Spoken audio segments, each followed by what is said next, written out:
అదేమిటండి మార్కెండేలా అరపట్టు కూర్చున్నారు? భోజనానికి రారా ఏమిటి? నాకు భోజనం వద్దు, బగ్గులొద్దు, వెండు. మమ్మీ తినమను తినమను, ఇదే చివరి భోజనం. అదేమిట్రా? నాన్న తమ ప్రాణాలు హరించబోతున్నాం. ఒరే ఒరే ఒరే, ఎంత చెడ్డ మీ నాన్నరా! కావాలంటే ధనం మాత్రం తీసుకొని ప్రాణాలు వదిలే. మమ్మీ నీ పతిభక్తికి మెచ్చాను. అటు చూడు ఎనం పెట్టే భక్తి. బావుడు కప్పులు ఎలా తావు నుంచి కూర్చున్నాడు. డాడీ లేకపోతే వాడే నేను, వీడే నువ్వు. మర్యాదగా లేస్తావా? రాజు ఏమన్నా అన్నారు? ఇప్పుడు మాట్లాడండి, మాట్లాడండి. ఇప్పుడు ఏమన్నారు? మిమ్మల్ని తప్పుగా ఏదైనా మాట్లాడారా? తప్పుగా మాట్లాడడం కదరా, బాగుతున్నారు. ఇష్టం వచ్చినట్టు బాగుతున్నారా? ఆ చెవిటిదండి. ఏ రేసకండి, ఏ బయరాగి 230 ఫెలో వాడు మధ్య చూసుకుని మమ్మల్ని అవమానిస్తారా? నాన్నారు ఏ అవమానించడం కాదు, మీ చర్మం వచ్చేస్తానే అంతవరకు వస్తే మీతో చర్మం వచ్చేస్తా. నాన్నారు ఇంకొక మాట చెవిలేకేయండి.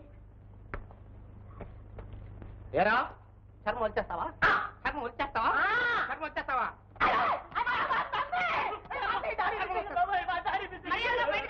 లేకపోతే తుపాకీని పేల్చేయమంటారా?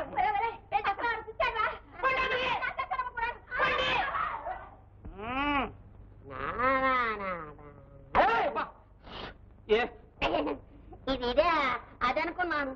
నేను భయపడ్డాను. రాజు ఏమండి నాన్న పిలు, నాన్న నిన్ను వరారా పిల్లరా. నాన్న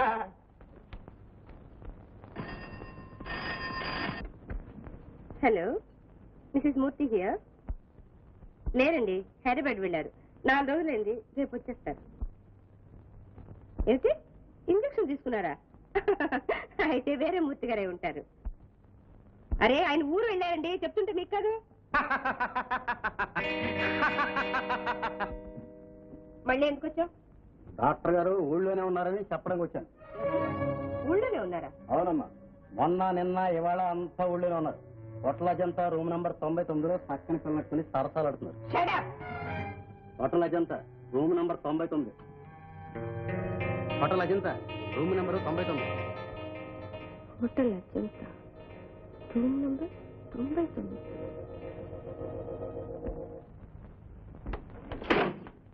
డాక్టర్ మూర్తి గారు ఉన్నారా? వారు బయటికి వెళ్ళారమ్మా. మీరు? అమ్మాయి ఎక్కడ? వారితో పాటే వెళ్ళింది. అయితే నువ్వెవరు? నేను ఆ అమ్మాయి అన్నాను. చెల్లెల్ని పరాయి మగాడితో పంపి చూస్తూ కూర్చున్న నువ్వే అన్నవైతే లోకంలో అన్నలందరూ సిగ్గుపడి వస్తారు. అమ్మా అనవసరంగా నోరు పారేసుకోకండి. ఇంతకీ మీరెవరు? నేను డాక్టర్ గారి భార్య. మన్నించండి అమ్మా, మీ అనుమానం నాకు అర్థమైంది. డాక్టర్ గారు మీకు కట్టుకున్న భర్త అయితే మాకు నమ్ముకున్న దైవం అమ్మా. ఇంకా ఎందుకయ్యా ఈ నాటకం? నలుగురు నోరులో పడిన తర్వాత కూడా. అవునమ్మా, నలుగురు చూసిందే నిజం అనుకుని నానా రకాలుగా అనుకోవచ్చు. కానీ ఆ నలుగురు చూడని నిజాన్ని, ఇంతవరకు నా చెల్లెలు కూడా తెలియని నిజాన్ని చెప్పడానికేనమ్మా డాక్టర్ గారు ఆ దైవం ఇంత నాటకం ఆడవలసి వచ్చింది. ఏమిటా నిజం? చెబుతానమ్మా. గుండె పగిలిపోతున్నా ఇన్నాళ్ళు ఎవరితో చెప్పుకోలేక దాచుకున్నదంతా చెప్తానమ్మా. శారద నా చెల్లెలే కాదు, నా దేవతమ్మ. ఇప్పుడు చెప్పండి అమ్మా, డాక్టర్ గారిని మా పాలిటి దైవం అనుకుంటాం. మా తప్పైతే మమ్మల్ని మన్నించండి అమ్మా. అమ్మా ఇప్పటి వరకు జరిగిన దానికే బాధపడుతున్నా, ఇంకా మీరు కూడా ఎందుకమ్మా బాధపడటం? చూద్దాము, ఇవాడే నా చెల్లెల్ని తీసుకుని ఊరు వెళ్ళిపోతాను. ఎలా రాసి పెట్టుంటే అలాగే జరుగుతుంది. ఆడదాన్ని కనుక ఈర్ష్యతో దేవత లాంటి మీ చెల్లెల్ని అనుమానించాను. నా దైవాన్ని అపార్థం చేసుకున్నాను. నన్ను క్షమించన్నయ్యా. అమ్మా, ఈ రోజు నుంచి శారద మన ఇద్దరికి చెల్లెలే, మా ఇంట్లోనే ఉంటుంది. మీ ఇంట్లోనా? పిచ్చిదా? చూద్దాం, త్యాగానికి కూడా ఒక హద్దు ఉండాలి. ఇది త్యాగం కాదు, నా ధర్మం. ఆయన భార్యగా నా కర్తవ్యం. ఇంకేం ఆలోచించకు. రేపు మంచి రోజు, శారదను తీసుకుని ఇంటికి వచ్చే. అన్నయ్య వెళ్ళొస్తానన్నయ్య. అమ్మా మీ ఇద్దరు పార్వతీ పరమేశ్వరుడమ్మా.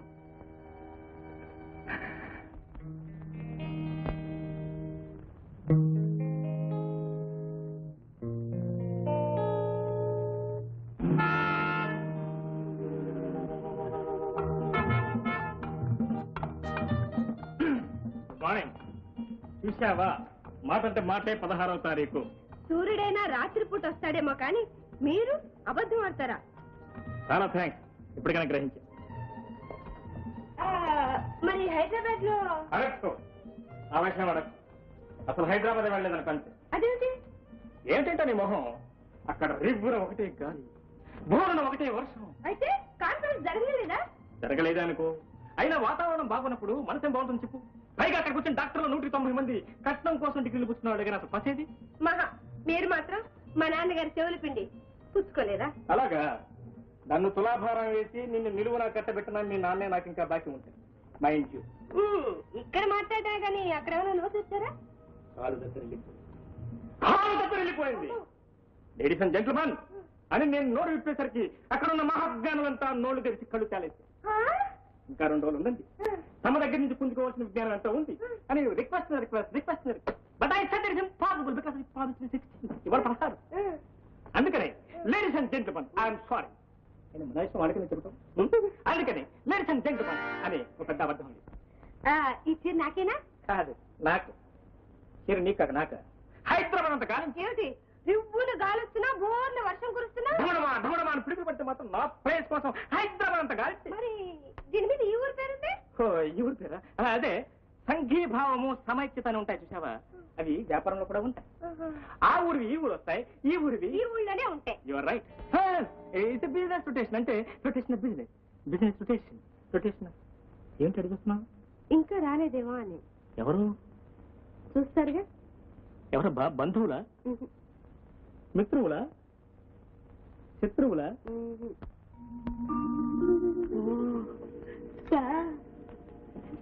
చెంపిల్లో. అన్నయ్య ఒక్క క్షణం.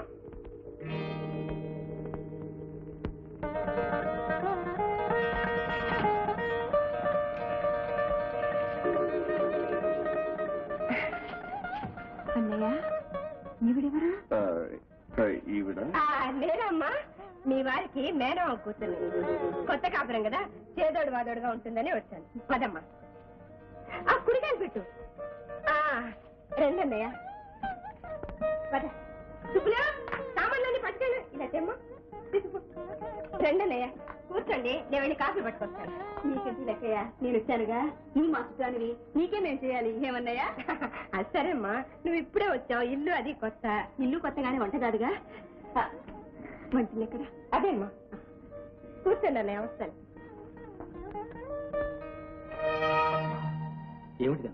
ఏముంది, మీరు చేయవలసిన పని నేను చేశాను అంతే. శారద కథంతా నేనే విన్నాను. ఏమండి, మనం ఎంత మంచి చేస్తున్నా పరాయి పిల్లతో హోటల్లో ఉంటే నలుగురు ఏమనుకుంటారు? ఆ అమ్మాయిని ఇంటికి తీసుకొస్తే నేను అనుమానించి అల్లరి చేస్తాననుకున్నాను కదా. ఎంత పిచ్చివారండి. ఇన్నాళ్ళు మీతో కాపురం చేస్తున్నానే, మీ మంచిలో కాస్తైనా నాకు రాదా? నీలో ఎంత మంచితనం. I'm sorry. ఇప్పుడు నా మేనమామ కూతురు పద్మో కదా నువ్వు.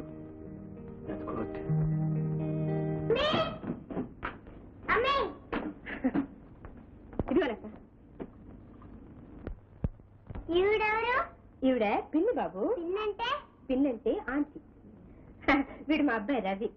డాడీ డాడీ అంటే డాడీ కాదు, డాడీ. డాడీ అంటే నాన్నగారు. డాడీ. పిచ్చిదా, ఎంత చెప్పినా వినడు, కొట్టినా మాండు. డాక్టర్ గారినే నాన్నగారు అంటాడు. ఓని లెక్క పసివాడు.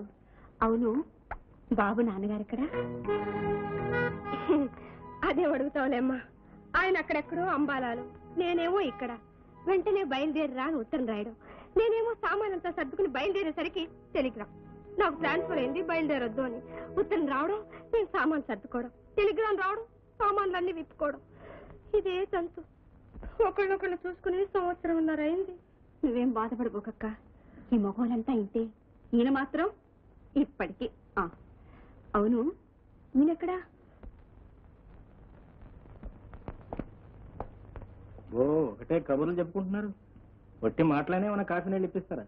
ఇదిగో తెస్తానండి.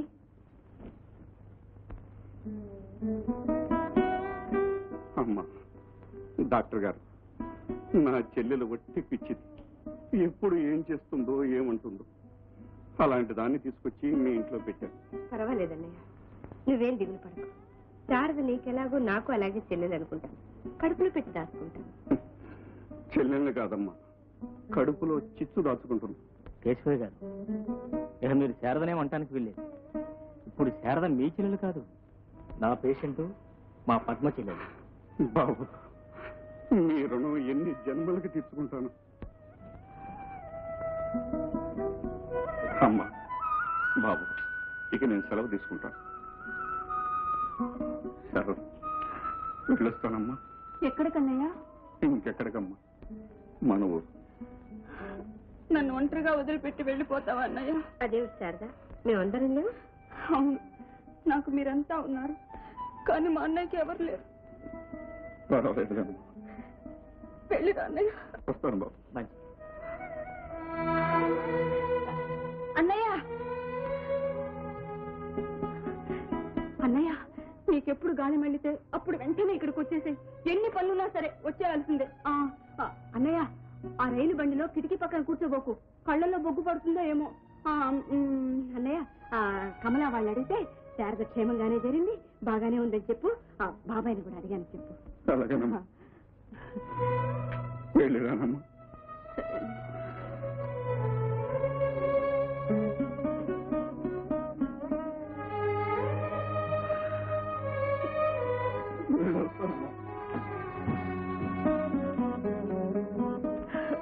ఏమిటో మా అన్నయ్య చూడటానికి అలా ఉంటాడు కానీ పొట్టి పిచ్చివాడు పాప.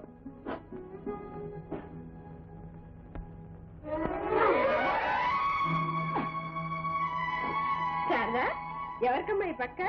నీకేనక్క. ఇక్కడైతే పెద్ద పెద్ద కిటికీలు ఉన్నాయి, చల్లగా గాలి వస్తుంది, హాయిగా పడుకోవచ్చు, ఏ గోళ లేకుండా. ఏ పడుకో పడుకో. ఇప్పుడే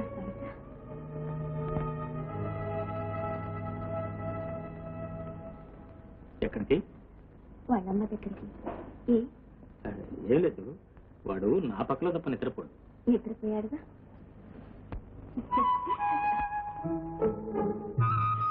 బాబు అక్కడ పడుకున్నాడక్క, పాపం. నెమ్మది.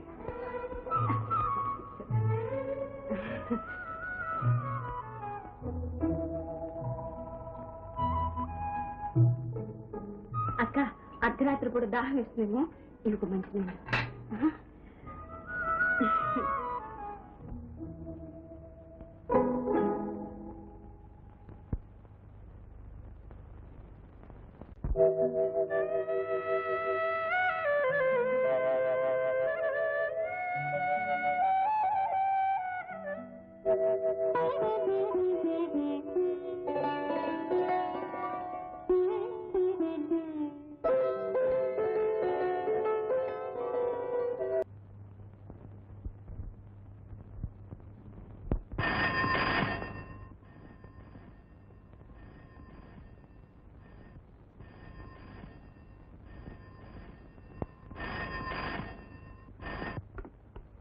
హలో, నేనండి, పద్మని.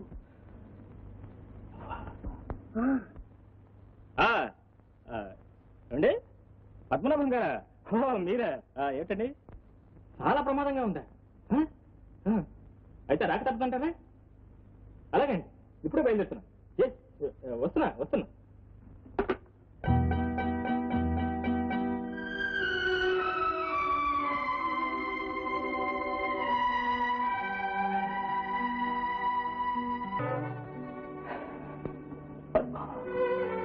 ఏమిటి విచిత్రం, మనిషి తనను సృష్టించమని భగవంతుడిని కోరలేదు.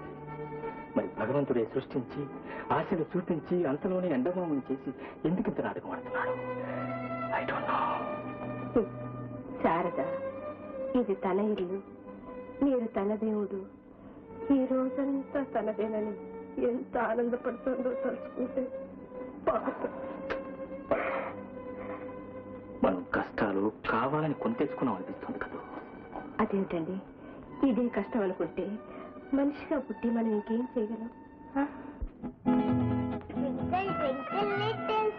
బాబు ఏమిటా చదువు తిరగేసి హైడర్ పెట్టుకోలేదు కనపడలేదు. కళ్ళజోడు పెట్టుకుని చదువుకోవాలప్పుడు. ఇందా. పద్మా ఆ, అబ్బబ్బబ్బ, నా షూస్ ఏవి సాక్స్ ఏవి? తెస్తున్నా.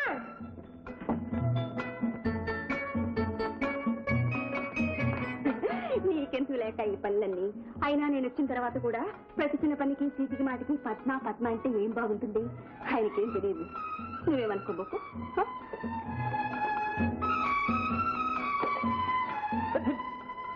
శారదా, ఈ పనులు నీకు ఎందుకు చెప్పు? ఇదే మాట ఇప్పుడే అక్కయ్యతో చెప్పొచ్చాను. ఏమండి పద్మ ఎవరు? ఎవరా ఉంది నాకు చుట్టం చూపుగా వచ్చినావిడేగా. అవును పాపం. మరి ప్రతి చిన్న పనికి చీటికి మాటికి పద్మ పద్మ అంటే ఏమన్నా బాగుంటుందా? అదే ఏం బాగోదు.